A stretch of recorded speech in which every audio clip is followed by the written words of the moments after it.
Kemudian kalau HCl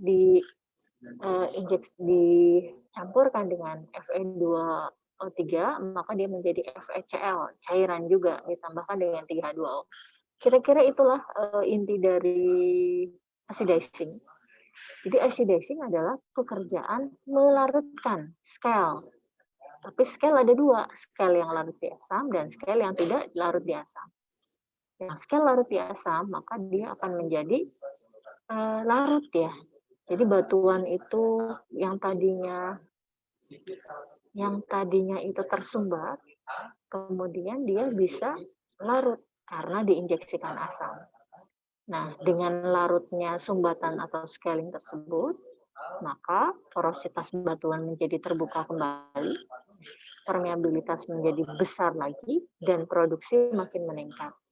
Itu, Andy. Bisa dipahami, teman-teman? Bisa, Ibu. Makasih, Ibu. Ya, Bu. Dikirim ke itu ya fotonya ya, dikirim ke grup well testing ya. Stimulasi sumur, Ibu. Ya, oh ya, stimulasi sumur, aku lupa.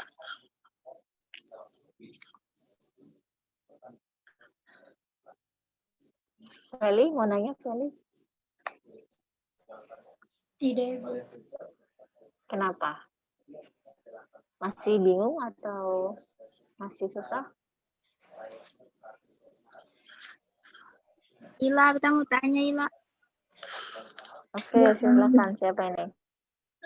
Iya nih, Bu. Yang matriks acidizing itu dia cuma bisa par batuan karbonat saja atau sandstone saja atau bisa dua-duanya. Soalnya kalau yang acid fracturing kan tadi kan cuma bisa par karbonat toh. Kalau yang matriks acidizing bagaimana?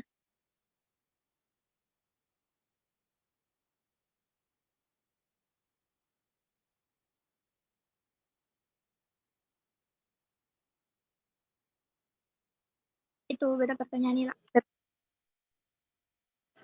Apa tadi Jen? Matriks acidizing untuk apa? Matriks acidizing itu dia par batuan apa sih? Maksudnya bisa par karbonat saja kah? Atau batuan pasir saja kah? Atau bisa par dua-dua? Soalnya kan tadi yang acid fracturing kan cuma bisa par karbonat toh? Yang di kamu slide.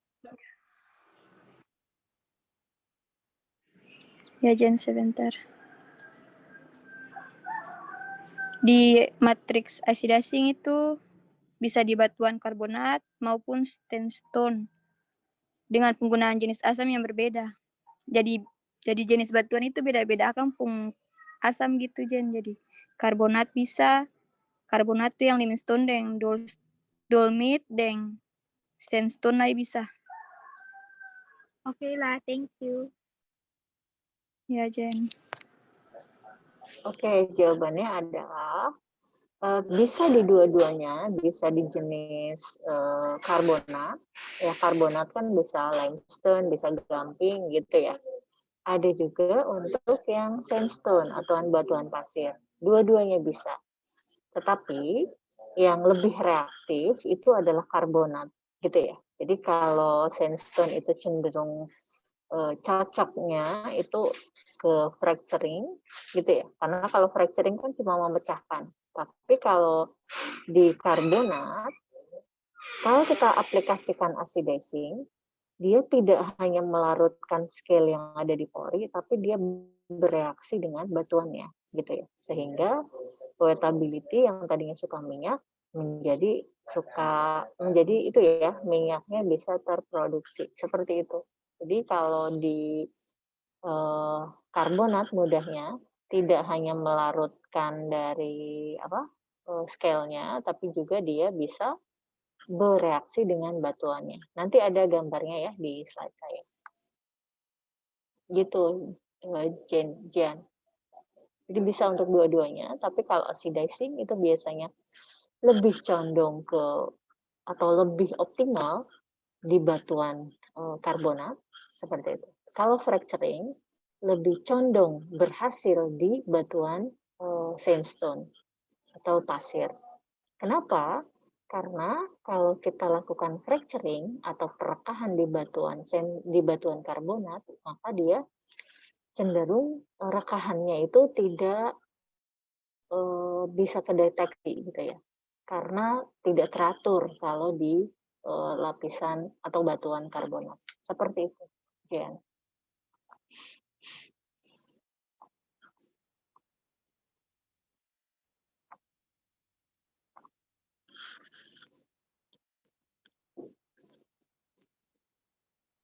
Bisa dipahami?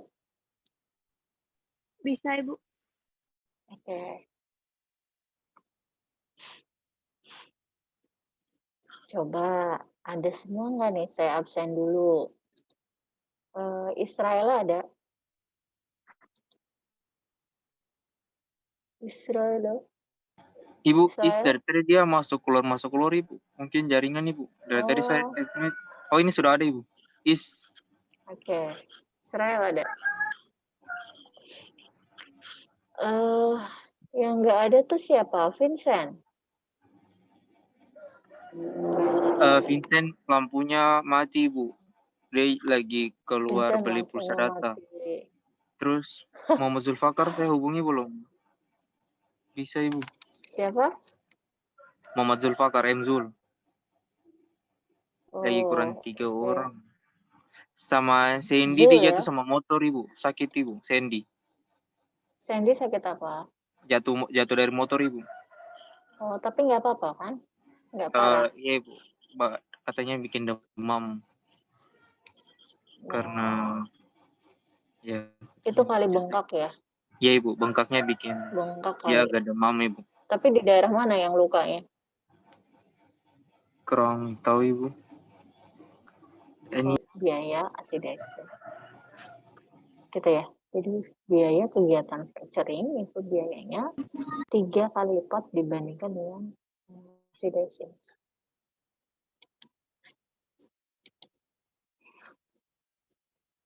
Udah? Coba cek lagi ke slide-nya. Ila.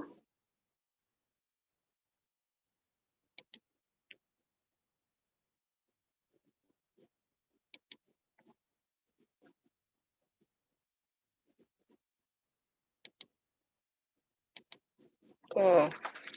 Di sini dijelaskan jenis-jenis matrik. Ini ada matrik acidizing, kemudian apa lagi? Acid fracturing. Jadi di sini pengasaman matriks, jadi kan batuannya ya, yang di asidnya itu bagi batuannya, bukan bagi halbornya. Jadi ada yang jenis matrik acidizing, ada yang perakahan dengan asam atau acid fracturing, bisa juga dia dicuci dengan asam gitu ya, atau acid washing. Apa bedanya? Kalau yang acid fracturing, dia itu kegiatan menginjeksikan asam ya untuk melarutkan scale sekaligus dia merekahkan batuannya sehingga permeability-nya itu makin besar. Direkahkannya dengan apa? Ya direkahkannya dengan fluida asidnya atau fluida injeksi asidnya tersebut dengan tekanan tinggi. Jadi tujuannya tidak hanya melarutkan tapi juga memecahkan batuan atau merekahkan batuan. Itu definisi dari acid fracturing. Gitu ya. Jadi di asid sambil direkahkan. Oke, nanti saya sampaikan secara lengkap. Kalau dari teman-teman ke kelompoknya Ila dan Melody tidak ada pertanyaan, saya lanjutkan. Masih ada pertanyaan?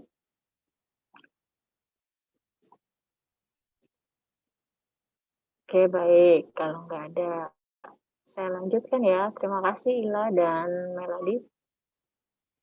Iya Ibu. Ibu, halo. Apa?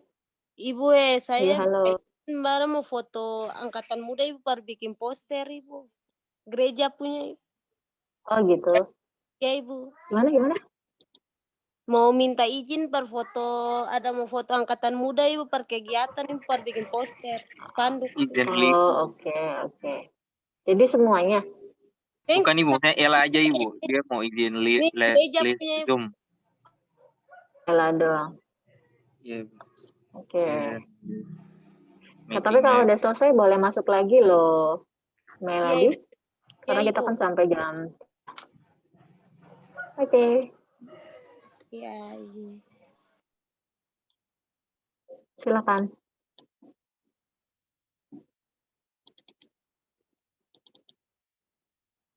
Bentar, saya buka dulu ya.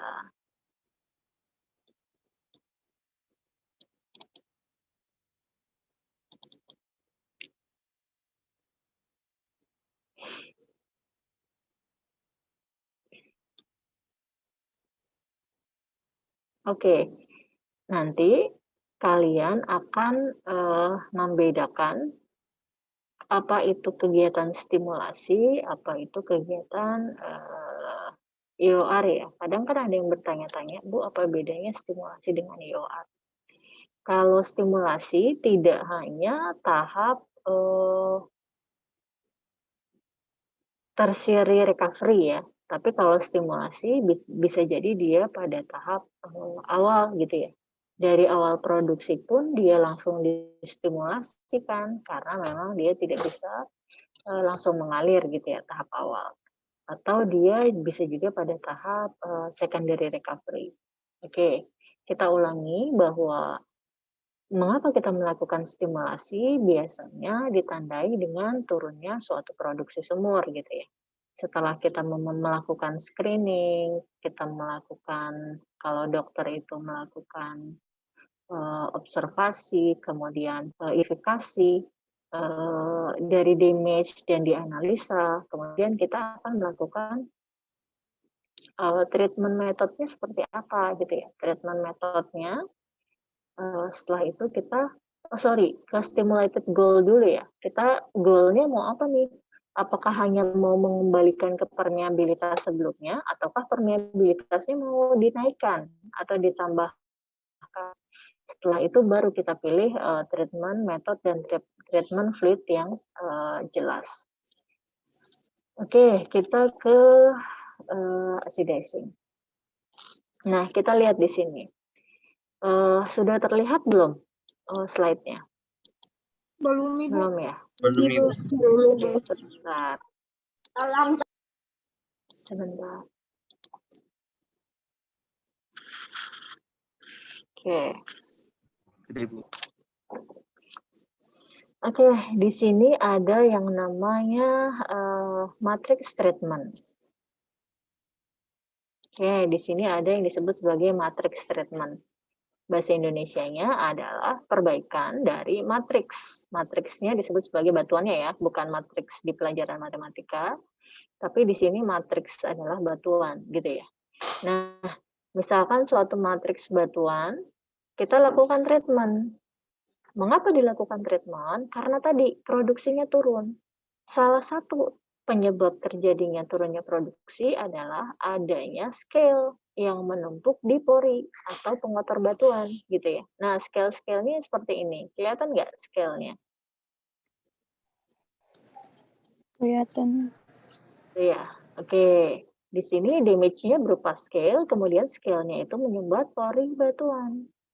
Kalau scale-nya di daerah bor, kita tidak perlu injeksikan sampai ke matriks gitu ya. Kita cukup injeksi asam saja di daerah wellbore sini, di daerah 1 dan 3 gambar di sini.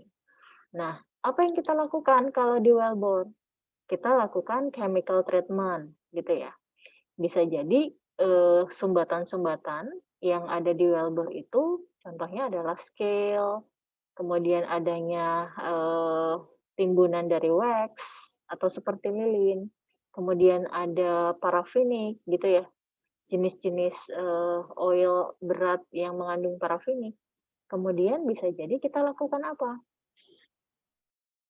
Kalau dia tidak larut di asam, kita lakukan mechanical treatment. Misalnya diapain? Kita masukkan coil tubing gitu ya. Kita lakukan pemboran lagi untuk memperbesar inside diameter dari pipanya atau tubingnya. Bisa juga kita melakukan perforation wash gitu ya. Kita cuci gitu ya. Kita cuci dari atas sampai ke zona perforasinya. Dengan cara apa? Dengan cara memflushing. Memflushing itu injeksi brine atau air produksi ditambahkan dengan HCl gitu ya. Itu yang disebut sebagai perforation wash. Itu kalau di daerah wellbore. Ya, apa yang kita lakukan? wellbore clean up namanya. Nah, tetapi untuk area 2 dan 3 ini masalahnya atau matriks area atau berada di daerah batuannya. Biasanya apa yang kita lakukan gitu ya? Yang kita lakukan adalah ini matrix acidizing. Artinya kita menginjeksikan suatu cairan asid gitu ya, yang merupakan gabungan dari asid atau asam, baik itu HCl maupun HF, ditambahkan dengan aditif-aditif tertentu. Bahkan misalkan ditambahkan dengan KCl, malah misalkan ditambahkan dengan NaCl dan seterusnya. Kemudian matrix atau chemical treatment-nya biasa disebut sebagai solvent flushing. Artinya dia menambahkan atau menginjeksikan solvent atau pengencer gitu ya. Ada juga kita menginjeksikan semacam surfaktan atau flush dan seterusnya. Itu yang disebut sebagai matrix treatment. Salah satunya matrix acidizing. Yang kita pelajari di stimulasi cuma 2 ya, kita batasi, yaitu matrix acidizing dan hydraulic fracturing. Kenapa kita batasi? Karena sangat banyak gitu ya untuk stimulasi. Kita lihat saja tempatnya, ya nggak? Tempat terjadinya tumpukan scale kan tidak hanya di matriks areanya, bisa jadi di wellbore-nya. Treatment-nya pun beda-beda gitu ya. Jadi kalau kalian berbicara mengenai stimulasi, nanti kalau kalian jawabnya adalah acidizing dan fracturing saja, itu salah. Sebetulnya banyak stimulasi. Cuma kita batasi, yang kita pelajari, dan lebih dalam adalah acidizing dan fracturing. Seperti itu. Oke, kita lihat pengaruhnya kegiatan matrix acidizing, tapi di 2 gambaran batuan yang berbeda. Ini yang pertanyaan Jian tadi. Nah, yang di sebelah kiri ini adalah pengaruh acidizing terhadap batuan di yang karbonat gitu ya. Kalau yang di sini, yang di sebelah kanan adalah acidizing yang diinjeksikan ke batuan sandstone atau pasir. Nah, kita lihat di sini yang sebelah kiri. Nah, kegiatan acidizing menjadi lebih efektif di batuan karbonat karena dia tidak hanya melarutkan scale yang ada di pori, tapi ternyata dia membuat pad baru atau jalur yang baru. Karena si batuannya itu mudah bereaksi dengan asam, gitu ya. Seolah-olah dia menjadi permeabilitas yang baru. Ada jalur aliran dari fluida yang baru. Oleh karenanya matrix acidizing fit to atau reverse to gitu ya, atau dia lebih cocok untuk yang karbon. Apakah acidizing juga fit untuk sandstone? Apakah cocok juga untuk sandstone? Cocok, gitu ya. Nah, sebelah kanan kita lihat sandstone treatment-nya dengan remove damage aging atau scale-nya. Bisa dengan digunakan injeksi asid. Nah, tapi dia biasanya melarutkan di daerah-daerah porinya saja. Acidizing tidak ikut bereaksi dengan batuannya. Seperti itu untuk yang matrix acidizing. Oke, kita lihat di sini. Di sini sebelum kita melakukan, kedengeran nggak suara saya? Masih dengar kan suara saya? Dengar Ibu. Oke. Pusing nggak dengar penjelasan saya? Atau ngantuk? Ya Ibu. Atau kecepatan? Tidak, Ibu.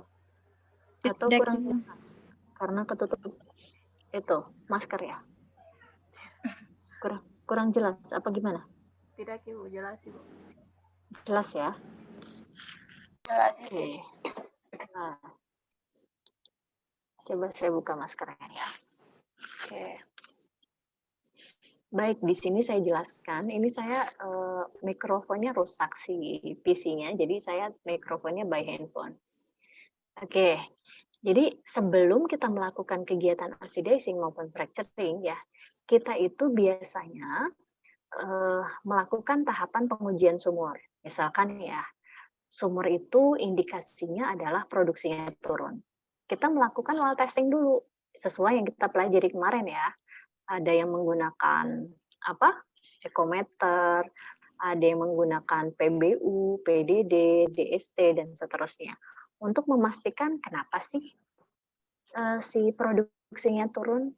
Nah, biasanya kan kemarin diketahui dari permeabilitasnya itu kecil, kemudian apalagi tekanannya itu kecil, atau viskositas yang besar gitu ya, sehingga produksinya turun.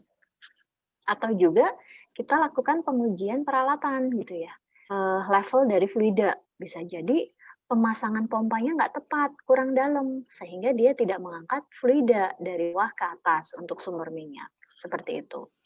Nah, setelah kita melakukan pengujian sumur, kita identifikasi apa tuh penyebabnya.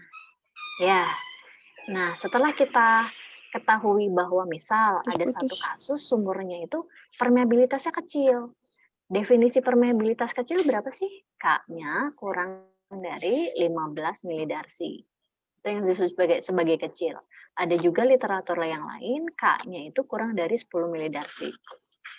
Nah, setelah K-nya itu diketahui kecil, kemudian tekanannya itu kecil, gitu ya, tekanannya kecil, misalkan diketahui P inisial atau tekanan awalnya.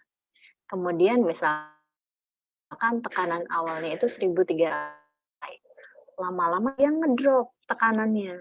Ya, PS-nya itu menjadi misalkan 300 saja. Nah, itu tekanannya kecil. Kemudian skin-nya, nilai skin-nya. Kemarin yang kalau ada damage, skin-nya positif atau negatif? Positif, Ibu. Positif, Ibu. Positif. Nah, kalau misalkan setelah kita analisa PVT-nya, kemudian sumurnya, dia itu permeabilitasnya kecil, kemudian tekanannya kecil, habis itu skin-nya bernilai positif, akhirnya maka kita pilih lakukan sebagai ya well candidate selection, artinya kita pilih sumur yang mau kita stimulasi. Jadi pertama kita apakan dulu? Diketahui penyakitnya, kemudian kita lakukan pengujian sumur gitu ya, pengujian sumur, habis itu diketahui penyakitnya, lalu kita apakan? Kita treatment, tapi kita pilih sumur mana yang dipilih menjadi kandidat untuk dilakukan stimulasi. Jadi setelah kita melakukan well candidate selection, kita lakukan lagi ya pengujian lagi dan seterusnya. Seperti itu teman-teman. Jadi tidak pada saat kita membuat suatu program acidizing maupun program fracturing itu menjadi satu kesatuan gitu ya. Jadi harus ada alasannya kenapa dilakukan stimulasi. Itu mudahnya. Selain itu, kita juga harus meyakinkan bahwa reserve atau cadangan di dalam reservoirnya itu masih banyak. Coba bayangin, sumur udah tua, terus mau kita lakukan stimulasi yang harganya mahal, ya enggak? Ada yang sampai $1 juta gitu ya, misalkan. Itu seperti ngebor ya. Kemudian ada juga yang kalau fracturing itu lebih dahsyat dari acidizing, 3 kalinya lebih mahal. Nah, kita harus yakinkan dulu kalau sebelum melakukan stimulasi bahwa si reserve atau cadangan dari reservoirnya itu masih cukup banyak. Coba ngapain kita lakukan stimulasi, tapi kalau ternyata si cadangannya udah tinggal sedikit. Nah, buang-buang uang kan. Nah, jadi salah satu well kandidatnya yang pertama adalah kita lakukan field overview. Artinya apa? Kita cek lapangan tersebut seperti apa. Field overview tadi macam-macam ya. Analisa PVT, analisa pengujian sumur, analisa dari reserve atau cadangannya. Jadi itu yang disebut sebagai field overview. Yang kedua, kita lihat nih historinya, waktu drilling itu seperti apa, dia pakai matnya seperti apa, kemudian kompresinya seperti apa, ya well profile-nya seperti apa, kemudian production-nya, production history-nya seperti apa, atau kalau history apa sih, sejarah ya, sejarah berapa sih yang bisa diproduksikan dari sumur tersebut, nah itu disebut sebagai history production. Juga kegiatan walkover history. Jadi kegiatan walkover yang dilakukan di sumur tersebut apa aja. Jadi seluruh gathering information dari field overview, drilling production walkover history, kemudian ada well test data, PBU PDD, ada juga formation properties ya, kayak porositas, permeabilitas, jenis batuan, kemudian fluid properties-nya, fluida pengisi reservoirnya apa aja, kemudian ada juga wellbore integrity, jadi si casing, konduktor casingnya ditanam sampai kedalaman berapa, kemudian tubingnya berada di kedalaman berapa, perforasinya di kedalaman berapa, dan seterusnya. Itu juga perlu dicari. Kemudian well schematic-nya. Well schematic itu biasanya si sumur atau well profile-nya ya, terdiri dari apa aja. Kan nggak semuanya sama ya. Misalkan tidak semua sumur itu menggunakan konduktor casing. Bisa jadi dia langsung tubing saja, tubing production, dan seterusnya. Juga adanya damage evidence history. Jadi si sumur itu kan pasti ada catatan mengenai damage atau kerusakan yang terjadi di sumur waktu dulunya tuh apa aja. Nah itu harus kita perhatikan untuk melakukan kegiatan acidizing. Jadi preparation atau tahapan persiapan sebelum kita lakukan stimulasi itu panjang dan lama, gitu ya. Karena harus terintegrasi, ya. Seluruh informasi itu harus terkonfirmasi dulu, gitu ya. Karena apa? Karena biayanya sangat mahal. Seperti itu. Dan dilakukan oleh bukan perusahaan minyaknya, tapi oleh services company-nya. Contohnya Selam Bersih, Halliburton, NESR sendiri, gitu ya. Dan dia dibayarnya itu per jam, gitu ya. Kegiatan acidizing maupun fracturing-nya dibayar per jam. Jadi kebayangkan betapa mahalnya. Lagi penggunaan asidnya, ya fluida asidnya, fluida asid maupun fluida fracturingnya, itu juga menjadi cost tersendiri. Belum sewa-sewa alat yang lainnya, ya nggak, mendatakan rig-nya dan seterusnya. Oke, setelah kita lakukan pengumpulan informasi dari keseluruhan data yang harus kita punya, kita lihat nih, apakah sumur itu masih ekonomis, ya, dengan biaya yang besar itu, apakah masih ekonomis, masih mungkin nggak dilakukan stimulasi. Nah, berikutnya, well that has potential high production again, maksudnya apakah si sumur itu berpotensi untuk menghasilkan produksi yang baru, yang lebih banyak dari yang kemarin.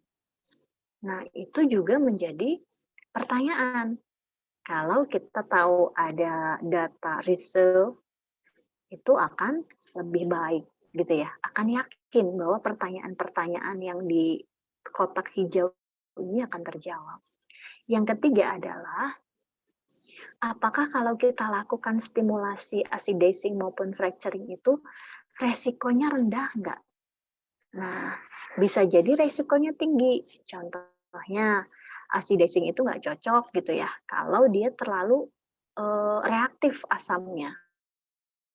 Malah dia bisa menghancurkan dia. Jadi dia tidak cuma memberikan, menghilangkan dari scale-nya, malah dia menghancurkan batuannya, malah terlalu larut gitu ya. Malah dia menjadi tertutup gitu ya, pori-porinya nggak ada.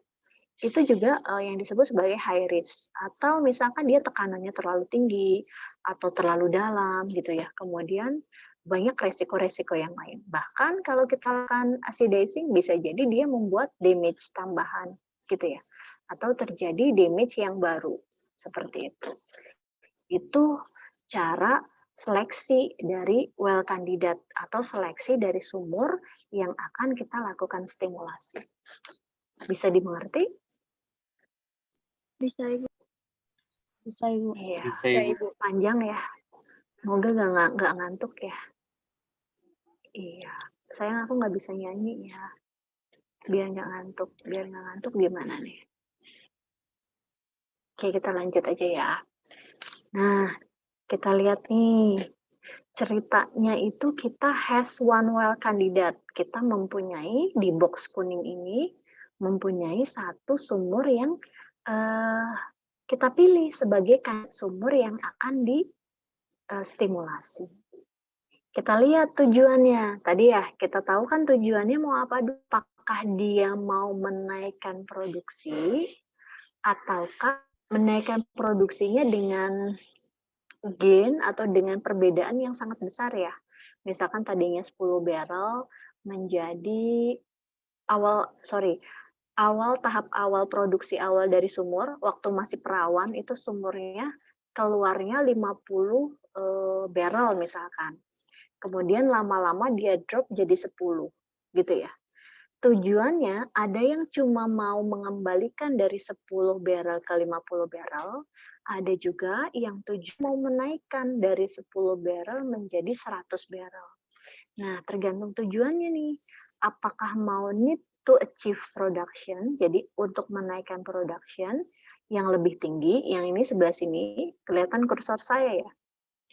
Ataukah dia butuhnya hanya slightly, jadi hanya kecil. Cukuplah sampai 50 doang, nggak usah sampai 100 gitu ya. Nah, treatmentnya beda gitu ya. Jadi ada dua. Pertama kita udah tahu sumurnya nih. Kemudian kita tanya tujuannya. Mau achieve production-nya atau pendapatan produksinya besar banget, atau slightly, besarnya nggak usah terlalu besar gitu ya. Hanya mengembalikan ke posisi waktu awal saja. Kalau need to achieve production ini lebih besar ya. Oke, setelah kita tetapkan tujuan, kita lihat batuannya, sandstone atau karbonat. Sandstone atau karbonat. Gitu ya. Kalau batuannya karbonat di sini, kalau kita mau menghasilkan produksi yang lebih besar, kita lakukan apa di sini? Matrix acidizing. Ada lagi prop fracturing. Ada juga acid fracturing. Jadi kalau karbonat cocoknya dengan matrix acidizing, menginjeksikan asid ke batuannya. Atau prop frac, jadi dia dipecahkan batuannya, kemudian diganjal dengan propan. Gitu ya. Propan itu semacam seperti pasir gitu ya, batuan pasir dengan diameter yang terstandar gitu ya. Pemilihannya juga ada ukurannya. Atau ada juga diasam, diinjeksikan asam dengan tekanan. Tekanan yang lebih tinggi sehingga tidak hanya melarutkan scale tapi juga memecahkan batuan. Kalau sandstone atau karbonat, kemudian kita pilih batuannya karbonat, ya, kemudian kita mau menaikkan produksi yang sangat besar, kita boleh pilih matrix acidizing atau prop fracturing atau acid fracturing. Tapi kalau batuannya sandstone, dia cocok di fracturing atau perekahan dan diganjal dengan propan. Itu kalau yang membutuhkan produksi yang besar. Tapi kalau dia cuma slightly gitu ya. Kalau slightly itu kalau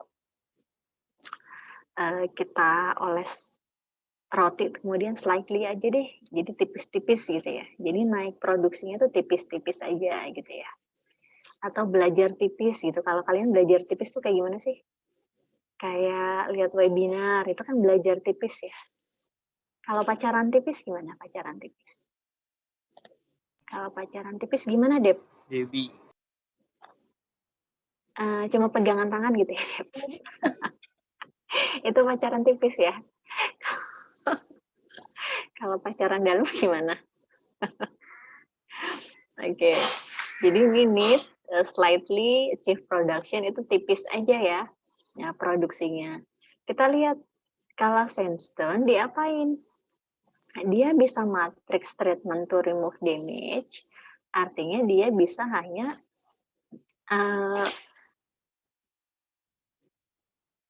menghilangkan damage-nya. Kalau damage-nya dia wettability, maka dia injeksikan smart fluid gitu ya. Artinya si batuannya itu biar lebih melepas minyak.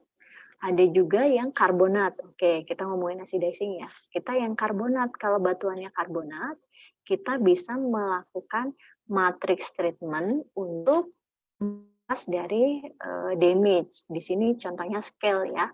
Kita langsung saja injeksikan ke karbonatnya itu berupa treatment to bypass damage atau kita menghilangkan kerusakan scale-nya gitu. Tapi tidak sampai sejauh matrix acidizing ya. Dia hanya matrix treatment to bypass damage. Jadi enggak dia itu konsentrasi dari HCl-nya tidak terlalu kuat gitu ya.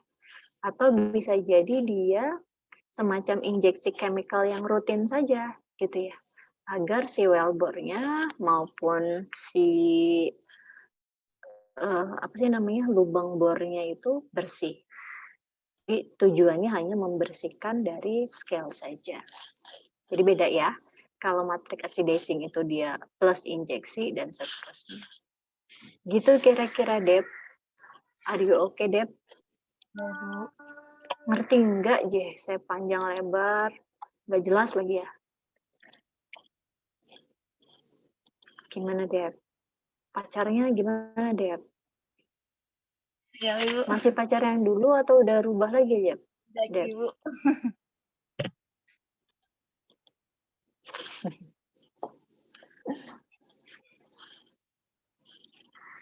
Gimana nih Debbie kabur nih kayaknya? Debbie? Ya Ibu. Ya Ibu. Pacarnya masih yang lama atau udah baru lagi nih? Tidak lagi Bu. Tidak Baru ada. lagi, ya ampun. Keren. Tidak ada Ibu, bukan baru. Tidak ada. Oh, lagi jomblo berarti sekarang. Harusnya lebih husuk ya belajarnya ya. Karena jomblo. Oke. Boleh pacaran tapi yang tadi ya slightly aja. Tipis-tipis aja pacarannya. Oke. Belum Kak Side sih itu baru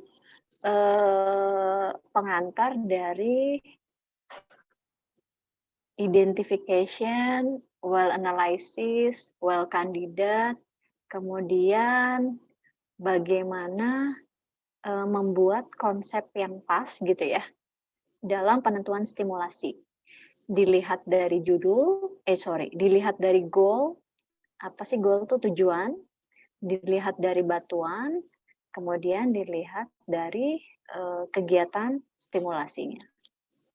Oke, saking banyaknya kita pilih langsung saja ya.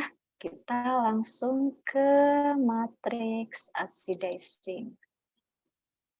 Ada gambarnya nggak ya? Ada videonya nggak nih? Biar kalian nggak ngantuk. Kita putarkan video dulu.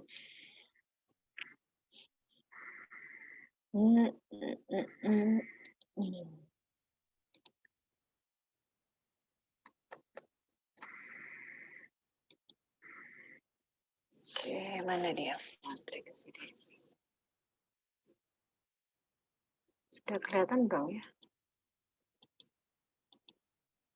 Bentar.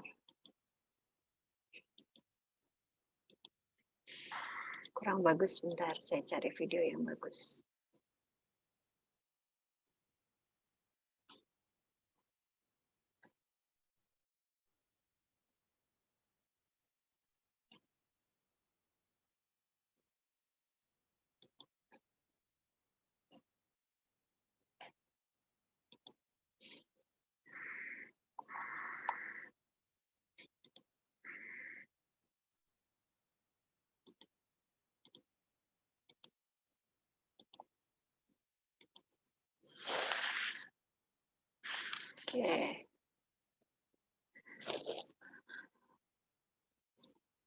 Oke. Mungkin nggak ada suaranya ya. Saya play di sini. Ini adalah kursor saya kelihatan nggak? Kursor saya ini adalah cubingnya ya. Kelihatan, Bu. Cubingnya, kemudian kita injeksikan ke lubang perfo. Casingnya ini kita perfo. Kemudian kita injeksikan chemicalnya, gitu ya. Yang tadinya berapa K-nya? Coba kita lihat. Yang tadinya permeabilitasnya itu mana ini? Jadi kita injeksikan. Nah, tadinya kan nggak ada nih ya. Kalau gelap tuh artinya dia belum diinjeksikan. Kemudian dikasih warna kuning. Nah, dia diinjeksikan ke dalam matriks batuannya. Sepanjang ini, ya, atau ini disebut sebagai daerah penetrasinya, gitu ya. Artinya daerah yang dilalui oleh acidizing atau yang terkena imbas, gitu ya. Itu yang disebut sebagai penetrasi. Biasanya adalah K-nya tuh dilihat. Jadi dia itu injeksi 0,25 sampai 1,5 barrel per menit gitu ya. Jadi dia injeksikan fluida acidizing-nya 0,5 sampai 1,25. Yang tadinya K-nya berapa? Yang tadinya K-nya 10 milidarsi menjadi hampir menjadi 500 ya. 500 milidarsi. Sangat itu ya, sangat signifikan. Oke. Tuh, yang tadinya K-nya kurang dari 500 milidarsi menjadi lebih dari 500 milidarsi gitu ya. K-nya menjadi, tuh kita lihat. Kalau kita injeksikan lagi fluid acidnya dari 1,5 sampai dengan 3 barrel per menit, maka dia lebih tinggi lagi permeabilitasnya. Nah, ini kalau yang fracturing. Kalau yang fracturing, kita lihat di sini. Kita injeksikan juga acid fracturing ya. Selain memperbaharui permeabilitas, juga dia memecahkan gitu ya. Bisa jadi ditambahkan. Ini dia prosesnya, proses injeksinya. Jadi yang ada peralatan di subsurface, ada yang peralatan di surface-nya. Ada yang di atas, ada yang di bawahnya. Oke, kita lihat nih. Ini jari-jari sumurnya kan seperti ini ya awalnya. Oke, jari-jari sumur ini RW. Kemudian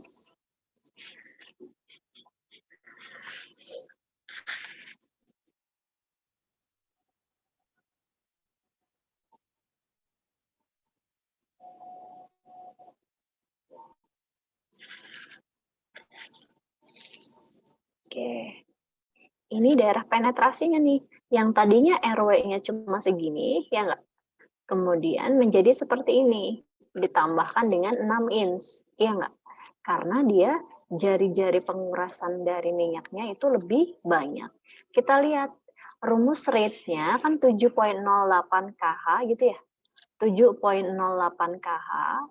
Kemudian dikalikan dengan tekanan, dibagi dengan viskositas, dikalikan BO, dikalikan ln RE per RW. Kita bisa tahu pada saat RE-nya itu lebih banyak, ya maka si Q-nya juga akan lebih banyak. RW-nya juga makin meningkat. Seperti itu. RE-RW ditambahkan dengan 6 inch. Jadi Q pada saat awal dibandingkan dengan Q pada saat setelah dilakukan penginjeksian, tentu akan berbeda ya. Kita lihat nih hasilnya. Kan kalau kita abaikan rumus yang lain, atau kita anggap sama, maka didapat nih Q banding QA atau rate sebelum di-acidizing, seperti itu. Atau bisa jadi 2 kali lipatnya ya. Jadi yang tadinya Q menjadi QA. Nah, ini ada skin damage-nya. Ini adalah kegiatan skin damage, misalkan ada positif 10 gitu ya, skin damage-nya. Kemudian, tapi kalau setelah dilakukan acidizing, maka dia menjadi turun skin-nya. Bisa jadi dia menjadi negatif. Kira-kira itu kegiatan acid fracturing. Kita lihat nih ya. Kita lihat videonya. Kalau dia itu proses bukan stimulasi ya, tapi drilling, tapi menggunakan asid gitu ya. Drilling ditambahkan dengan asid. Acidizing tidak hanya untuk menaikkan produksi, tapi bisa juga pada saat proses drilling. Karena apa? Dia lebih cepat ya, menggerus batuannya itu lebih cepat. Jadi kita injeksikan asid, oke, kita pompakan, kemudian, nah, bisa kelihatan kan ya? Maka terbentuk pad yang baru atau jalur dari permeabilitas yang baru, seperti itu. Oke, maka dia membuat atau creating a well attack itu ya, jalur dari mengalirnya hidrokarbon dari reservoir ke lubang bor. Baru deh diproduksikan setelah masuk ke lubang bor. Ya, seperti itulah kegiatan acidizing secara video ya. Gambarannya seperti itu.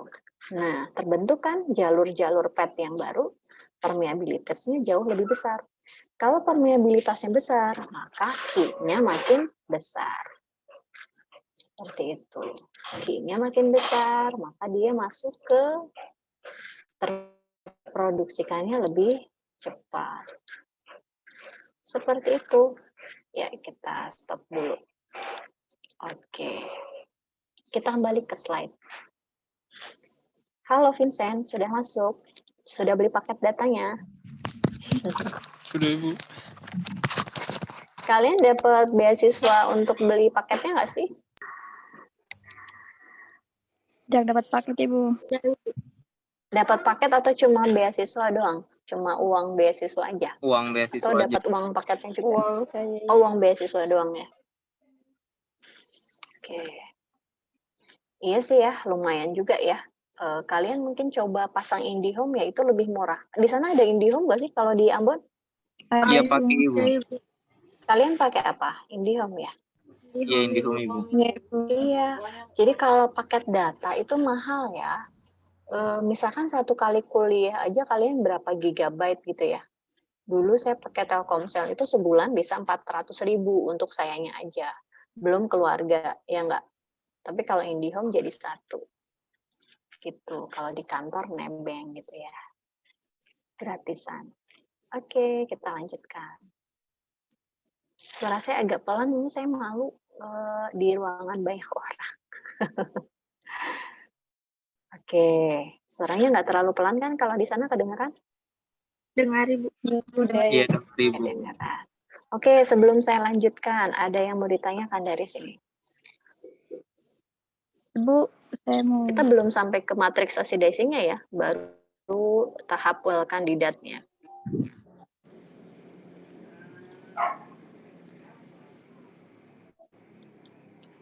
Ibu, Ada yang mau tanya? saya, Ibu. Boleh. Ibu, itu kalau proses stimulasi itu selalu berhasil kah? Apa ada yang pernah gagal lagi gitu, Ibu? Oke, yang namanya stimulasi, ini stimulasi apapun ya. Ya, stimulasi apapun itu pernah ada ya, pasti ada yang gagal. Ya, padahal dia sudah buang uang ya. Oleh karena itu, preparasi atau tahap awalnya kan kita sudah jelaskan dari awal ya. Preparasinya itu harus betul-betul terintegrasi. Jadi ini butuh kerjasama. Tidak hanya orang reservoir engineer, ya nggak? Tapi orang geologis ya untuk mengetahui data properties yang awal, kemudian orang produksinya, dan seterusnya sampai ke service company-nya yang melaksanakan kegiatannya, ya peralatan dan seterusnya itu harus terkonfirmasi baik dulu, gitu Mbak. Jadi pernah ada yang gagal? Pernah. gitu ya. Jadi adanya ini, Oh ya, adanya resiko yang tinggi gitu ya. Adanya resiko yang tinggi, malah dia tekanannya tinggi, kemudian malah dia permeabilitasnya malah hancur gitu ya karena asamnya terlalu reaktif, malah jadinya larut semua itu ya batuannya, tapi tertutup di bagian sininya, ya, atau tertutup menyumbat, malah menyumbat seperti itu. Itu terjadi gitu ya.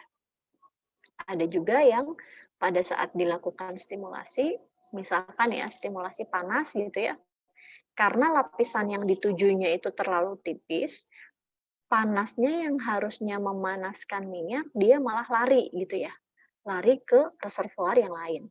Atau adanya patahan, ya adanya patahan. Adanya patahan, misalkan kita injeksikan, atau rekahan, kita injeksikan fluid fracturing, kemudian kita injeksikan propan untuk mengganjal. Si propannya itu lari gitu ya, lari ke tidak mengganjal lapisan yang produktif atau lapisan yang terkait dengan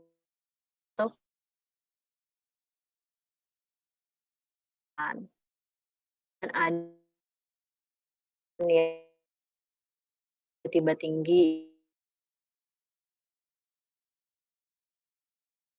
itu ini keberhasilan gitu. Pengen tanya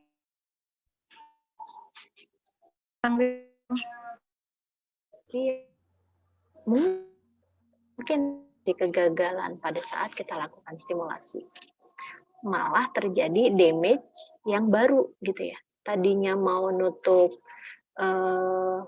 tadinya mau ngangkat scale gitu ya, malah terjadi damage yang lain gitu ya, malah tersumbat tuh porinya, atau nggak ada jalan, nggak ada pad yang baru karena terlalu reaktif dan seterusnya. Seperti itu Ila. Ya Ibu, makasih.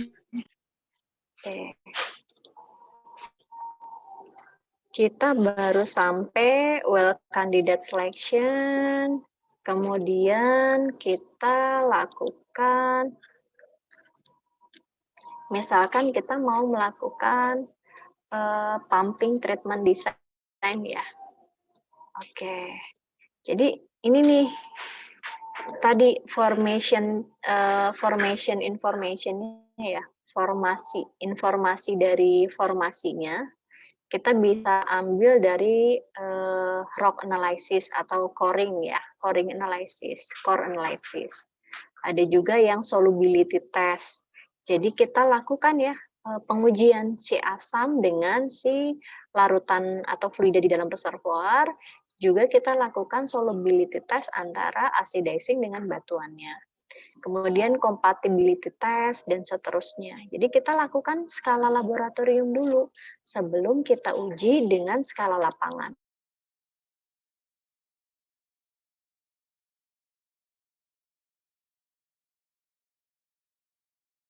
Itu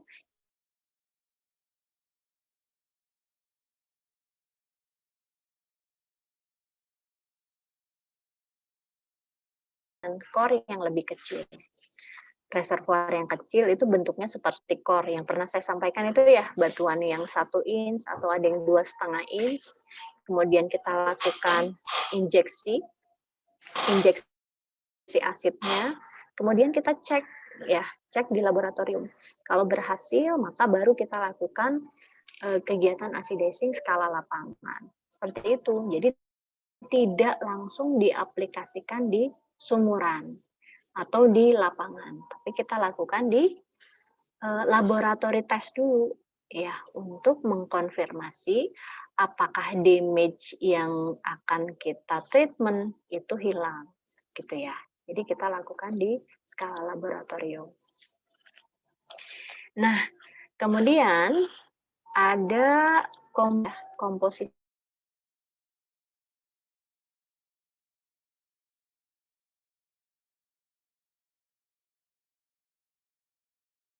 sistem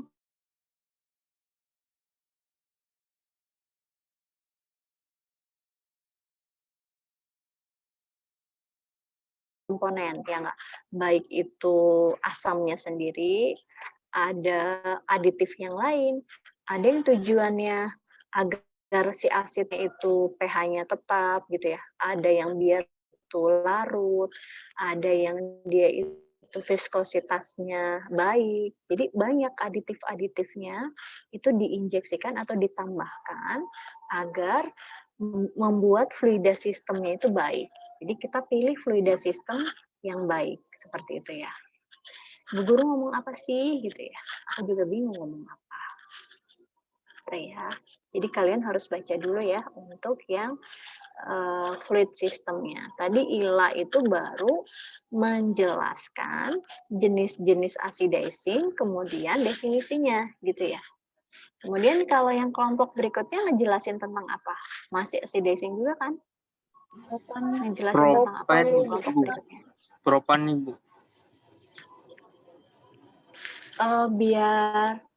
Biar kita itu sistematis, si asidnya aja dulu dihabisin ya. Habis jenis-jenis asid, terus apa lagi? Program. Peralatan Ibu. Peralatan program, Apa? Ibu. Peralatan program. Peralatan dan program acidizing ya? Iya. Oke. Iya, Ibu. Jadi nanti setelah ILA itu jangan ke propan dulu ya, tapi ke asid dulu. Nanti ngejelaskannya seperti ini.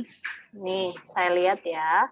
Kasih spoilernya nih, nggak drakor aja, tapi presentasi juga saya kasih spoilernya. Contohnya ya, ini KKW ya. Nah, kita lihat, ini yang disebut sebagai muncul, Ibu. program asid nih. Slide-nya tidak Belum. Oh iya, bentar. Oke. Kita lihat di sini ya.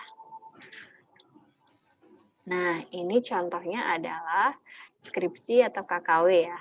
Dia itu evaluasi matriks acidizing pada sumur GAL 99 PT Pertamina Aset 4. Apa yang dia lakukan? Dia lakukan adalah membuat program asidnya. Ya, program asidnya. Ini kan masih definisi ya. Jenis asam, bahan kimia. Nah, ini tahap perencanaannya. Lewat aja dulu ya, menghitung. Nah, ini yang disebut sebagai program asid, Jean. Jadi kita itu melakukan apa?